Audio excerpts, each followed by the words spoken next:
Hi friends, ഞാൻ ഹമീദ് ഫൈസി. നമ്മൾ ഇന്ന് പങ്കുവയ്ക്കുന്നത് മലപ്പുറം ജില്ലയിലെ ഒരു പട്ടണമായ പരപ്പനങ്ങാടിയെക്കുറിച്ചാണ്. അറബിക്കടലിനോട് ചേർന്ന് കിടക്കുന്ന മലപ്പുറം ജില്ലയിലെ തിരൂരങ്ങാടി താലൂക്കിലെ ഒരു പട്ടണമാണ് പരപ്പനങ്ങാടി. പരപ്പനങ്ങാടി നഗരസഭയിലെ പ്രധാന അങ്ങാടിയും ഇതുതന്നെ. മുൻകാലത്ത് മലബാറിലെ പ്രമുഖ വാണിജ്യ കേന്ദ്രങ്ങളിൽ ഒന്നായിരുന്നു പരപ്പനങ്ങാടി. ആ കാലത്ത് അങ്ങാടി എന്ന കടലോര പ്രദേശം അറബി കച്ചവടക്കാരുമായി വാണിജ്യബന്ധം കാത്തുസൂക്ഷിച്ചിരുന്നു. തിരൂരങ്ങാടി താലൂക്കിൽ സ്ഥിതി ചെയ്യുന്ന പരപ്പനങ്ങാടി നഗരസഭയിൽ പരപ്പനങ്ങാടി, നെടുവ എന്നീ 2 വില്ലേജുകൾ ഉൾപ്പെടുന്നു. പരപ്പനങ്ങാടി നഗരസഭയുടെ വിസ്തീർണം 22.25 ചതുരശ്ര കിലോമീറ്ററാണ്.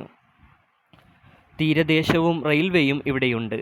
പരപ്പനങ്ങാടിയും പരിസര പ്രദേശങ്ങളും വെളുത്ത മണലോട് കൂടിയ നിലങ്ങളായാണ് കാണപ്പെടുന്നത്. എന്നാൽ ചുവന്ന മണ്ണോട് കൂടിയ ഭാഗവും നെടുവ വില്ലേജ് ഉൾപ്പെടുന്ന ഭാഗങ്ങളിൽ കാണപ്പെടുന്നു.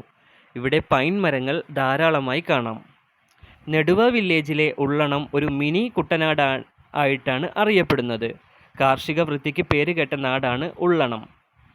കായിക മേഖലയിൽ ഉയർന്ന നേട്ടം കൊയ്ത നാടാണ് പരപ്പനങ്ങാടി. ഒരുപാട് ക്രിക്കറ്റ്, ഫുട്ബോൾ താരങ്ങളെ മലപ്പുറം ജില്ലയ്ക്കും കേരളത്തിന് തന്നെയും സംഭാവന ചെയ്തു.